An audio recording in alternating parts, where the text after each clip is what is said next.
meu povo lindo? Vamos para a aula de balancete, ok? E aí, o que eu fiz nessa aula? Eu resolvi dividir ela em duas partes. Uma inicialmente só para mostrar como é que funciona a integração do razonete com os razonetes com balancete. E depois a gente acaba elaborando todos os balancetes. Geralmente, quem trabalha com balancete são os analistas contábeis, os próprios contadores e auditoria, geralmente a independente pede mais do que a interna, ok? Depois a gente já vai lá, mais uma promessa minha, depois a gente fala sobre tipos de auditoria. Mas aí o que acontece? Os auditores geralmente pedem para os contadores um balancete e aí você tem que tomar uma ideia de como solicitar isso no sistema. Então você pode pedir um balancete somente com o movimento do mês, ok? E aí ele vem com o movimento devedor, o movimento credor, o movimento líquido, que é o movimento devedor menos o credor. Você vai ter um valor, né? Se teve mais débito do que mais crédito, então você vai ter lá o movimento líquido devedor. Ao contrário, movimento credor maior do que o movimento devedor, então esse movimento líquido vai ser de movimento credor. Então, o que a gente tem que saber na hora que vai emitir um balancete da empresa? A gente precisa saber se ele está querendo um balancete daquele período ou um balancete acumulado. Porque se você vai no sistema e você coloca o exemplo da nossa empresa fictícia, se eu colocar um movimento acumulado, o meu movimento devedor vai ser todo o ano 1 mais o ano 2.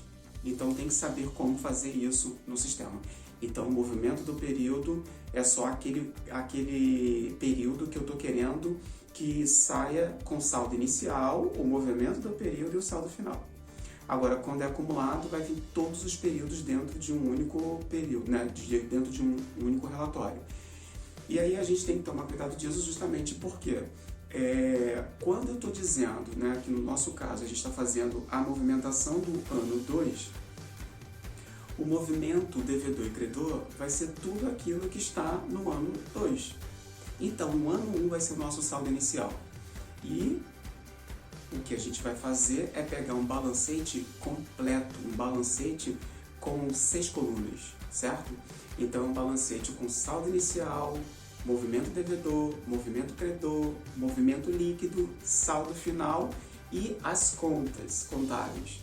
Isso é interessante de perceber porque começa a integração agora entre razonetes e o balancete. Então, na estrutura do razonete, a gente vai tirar as informações e lançar no balancete. E aí, só uma coisa didática que eu fiz, aliás, duas coisas, né? Que uma o Valdela até pegou e falou que, que eu dei mole. Na verdade, eu sempre crio algumas pegadinhas na hora que a gente está fazendo a explicação dessa matéria, para mostrar para os alunos como é que você é capaz de errar sem o teu cérebro perceber. Às vezes a gente pensa numa coisa, mas a nossa mão não obedece, acaba fazendo outra. E aí eu repeti o valor do saldo, né? Na verdade, eu repeti o razonete de aplicações financeiras proposital, porque isso a gente consegue verificar no balancete, já que os nossos razonetes estão todos organizados, ok? Lá na frente a gente vai ver isso direitinho, isso não peca nada aqui pra gente não. O outro ponto é na hora que a gente está fazendo toda a arrumação do nosso balancete, o que eu faço? Eu acabo também criando algumas ordens na hora que a gente vai colocar um a um. Balancete de natureza devedora, vai vir todas as contas de natureza devedora. De que ordem, Viana? Aí eu começo a fazer uma organização, né? Eu começo a pegar as contas do ativo, devedora, depois eu pego as contas do PL, devedora, e depois eu pego as contas de resultados todas devedoras. No outro, a gente pega balancete, né? Contas de natureza credora. Eu começo com todas as contas do ativo credora, depois eu vou para as contas de passivo exigível credora, depois as contas de PL credora e as contas de resultado, ok?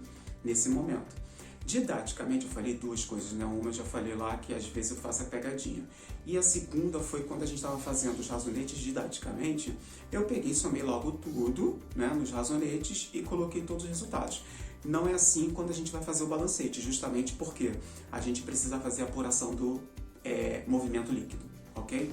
Então a gente vai lá para arte, né, que vocês adoram essa arte. Eu também estou adorando esse processo todo. E depois a gente volta e a gente fecha e já vai direto para a segunda parte do vídeo, ok? Então vamos nessa. Agora a gente vai para a arte e depois a gente volta e faz o fechamento, certo?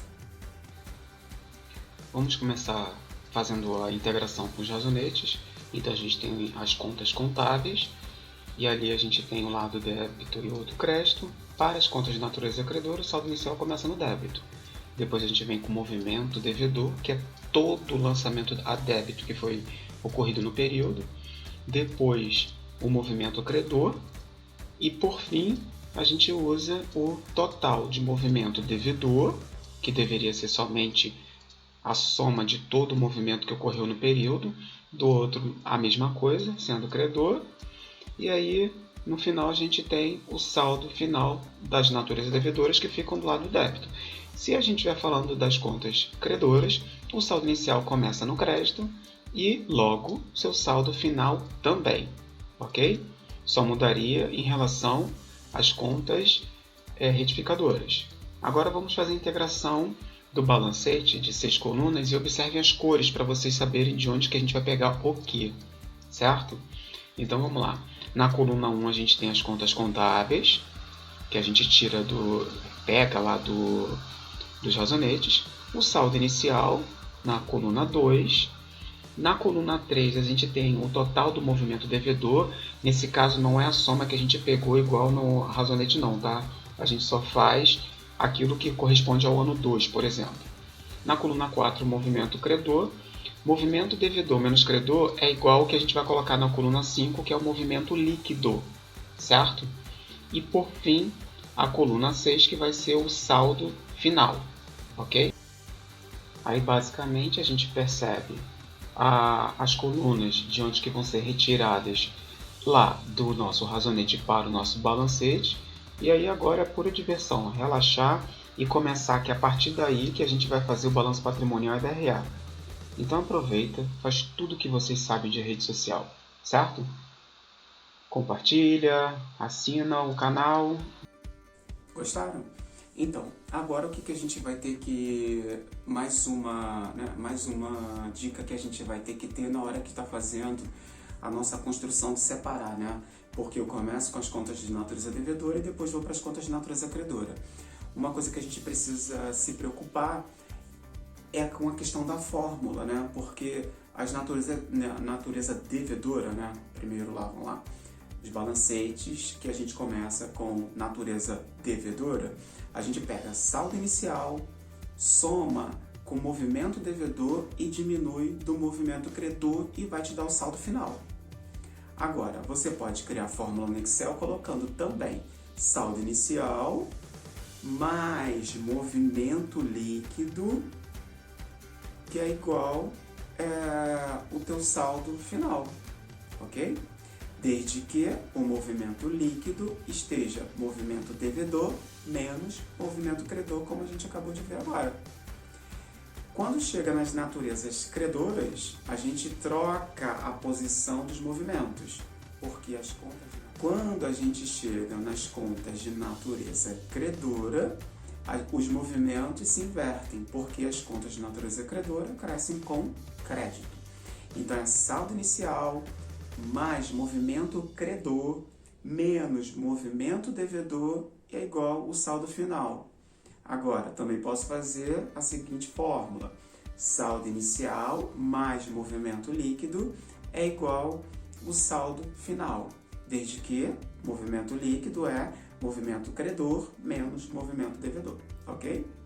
Eu fico por aqui, bem-vindo ao canal Viana Plus, eu sou o professor Francisco Viana e fico com vocês até a próxima. Se ligue no canal.